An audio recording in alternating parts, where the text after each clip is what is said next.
বিসমিল্লাহির রাহমানির রাহিম।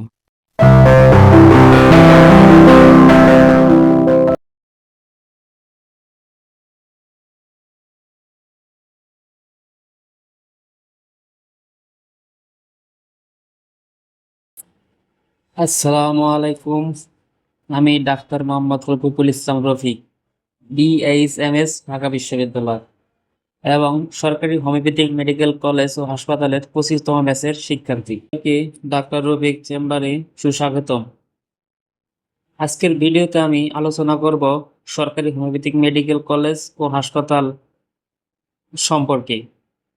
এখানে কিভাবে চিকিৎসা সেবা নেওয়া যায়, ইনডোর ও আউটডোর সেবা কি, ভর্তি ব্যবস্থা, শিক্ষা কার্যক্রম এবং আরো অনেক গুরুত্বপূর্ণ তথ্য সহজভাবে তুলে ধরব। ভিডিওটি শেষ পর্যন্ত দেখুন, আশা করি এটি আপনাদের জন্য তথ্যবহুল এবং অনেক উপকারী হবে।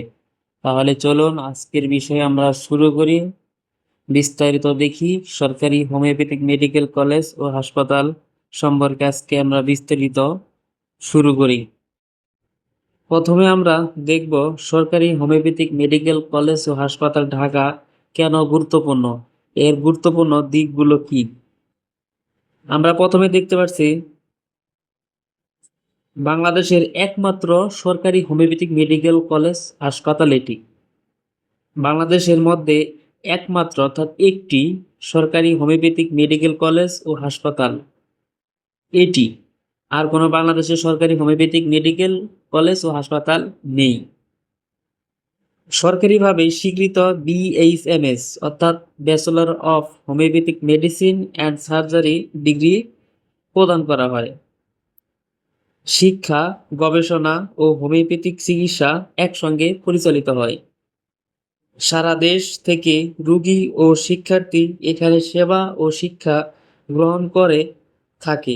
হোমিওপ্যাথিক মেডিকেল কলেজ ও হাসপাতাল ঢাকা একদম সরকারি, এটি সরকারি এবং একমাত্র।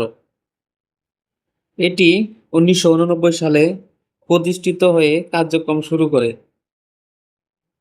এর ঠিকানা হচ্ছে ভাসান টেক রোড, মিরপুর 14, ঢাকা 1206। আমরা এখন বিস্তারিত আলোচনা করব। আমাদের আলোচনার বিষয় হচ্ছে দুটি, একটি হচ্ছে মেডিকেল কলেজ আর একটা হচ্ছে মেডিকেল হাসপাতাল। তাহলে চলুন শুরু করি প্রথমে মেডিকেল কলেজের বিস্তারিত। সরকারি হোমিওপ্যাথিক মেডিকেল কলেজ বাংলাদেশের একমাত্র সরকারি হোমিওপ্যাথিক চিকিৎসার শিক্ষা প্রতিষ্ঠান। এই মেডিকেল কলেজটি ঢাকা বিশ্ববিদ্যালয়ের অধিভুক্ত শিক্ষা প্রতিষ্ঠান।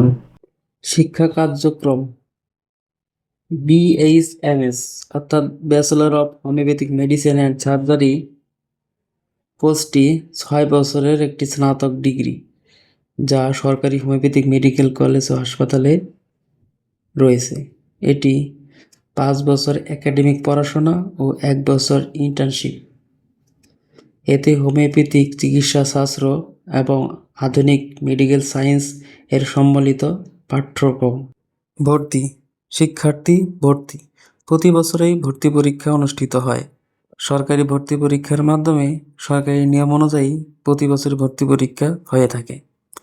শিক্ষার্থীর আসন সংখ্যা, এখানে প্রতি বছর 50 জন করে শিক্ষার্থী ভর্তি হতে পারে এবং তাদের স্বপ্নের বিএইচএমএস অর্থাৎ bachelor of homeopathic medicine and surgery কোর্সটি সম্পন্ন করতে পারে এবং সম্পন্ন করার সুযোগও পেয়ে থাকে। পড়াশোনা শেষে তারা নিজেদের চেম্বার অথবা বিভিন্ন সরকারি চাকরিতে অংশগ্রহণ করারও সুযোগ পেয়ে থাকে। সরকারি হোমিওপ্যাথিক মেডিকেল কলেজ হাসপাতাল সম্পর্কে, সেখানে কী কী ধরনের চিকিৎসা রয়েছে, কিভাবে চিকিৎসা দেওয়া হয়, সবকিছু আমরা বিস্তারিত দেখছি। সেবাসমূহ, আউটডোর সেবা। আউটডোর সেবায় প্রতিদিন সকাল 8টা থেকে দুপুর 2টা পর্যন্ত সকল রোগীর সমষ্টিগত লক্ষণ অনুসারে হোমিওপ্যাথিক চিকিৎসা সেবা দেওয়া হয়ে থাকে। মাত্র 10 টাকার টিকিটে সরকারি হোমিওপ্যাথিক মেডিকেল কলেজ ও হাসপাতাল থেকে আপনি চিকিৎসা সেবা নিতে পারবেন, সব সময় পাওয়া যায়। সাধারণত ও দীর্ঘমেয়াদী স্বাস্থ্য সমস্যার জন্য পরামর্শ ও চিকিৎসা। পুরুষ, নারী, শিশু সহ চর্ম, পরিপাকতন্ত্র, শ্বাসতন্ত্র, মানসিক সমস্যা সহ বিভিন্ন জটিল ও পুরাতন সমস্যা। রোগীর অবস্থা অনুযায়ী প্রয়োজন হলে উচ্চতর চিকিৎসার জন্য মেডিকেল বোর্ডের মাধ্যমে চিকিৎসা দেওয়া হয়ে থাকে। ইনডোর সেবা: চিকিৎসক নিয়মিত রোগীকে পর্যবেক্ষণ করেন, প্রয়োজনীয় ওষুধ ও চিকিৎসা সেবা দেওয়া হয়, বিভিন্ন পরীক্ষা নিরীক্ষা করা হয়। নার্সরা 24 ঘন্টায় সেবা প্রদানে নিয়োজিত। জরুরি সেবা: 24 ঘন্টা জরুরি সেবা চালু আছে। প্যাথোলজিক্যাল টেস্ট: সরকার নির্ধারিত ফিতে টেস্ট করানো হয়, যা অতি স্বল্প মূল্যের। স্বল্প খরচে মানসম্মত হোমিওপ্যাথিক চিকিৎসা সবার জন্য। অত্যাধুনিক ল্যাব, লাইব্রেরি, হাসপাতাল, ওষুধের বাগান, ফার্মেসি, ইন্টার্নশিপ, গবেষণার সুযোগ রয়েছে সরকারি হোমিওপ্যাথিক মেডিকেল কলেজ ও হাসপাতালে। আপনারা স্বল্প খরচে হোমিওপ্যাথিক চিকিৎসা নিতে পারবেন। হোমিওপ্যাথিক চিকিৎসা নিয়ে সুস্থ থাকুন প্রতিদিন। নিজে সুস্থ থাকুন, পরিবারকে সুস্থ রাখুন। আশা করি আজকের ভিডিওতে আপনারা সরকারি হোমিওপ্যাথিক মেডিকেল কলেজ ও হাসপাতাল সম্পর্কে বিস্তারিত জানতে পেরেছেন। যারা জানে না তাদেরকে জানাবেন। হোমিওপ্যাথিক চিকিৎসা নিয়ে সুস্থ থাকুন প্রতিদিন। ভিডিওটি ভালো লাগলে লাইক, শেয়ার করবেন আর আমাদের চ্যানেলটি সাবস্ক্রাইব করবেন। ধন্যবাদ।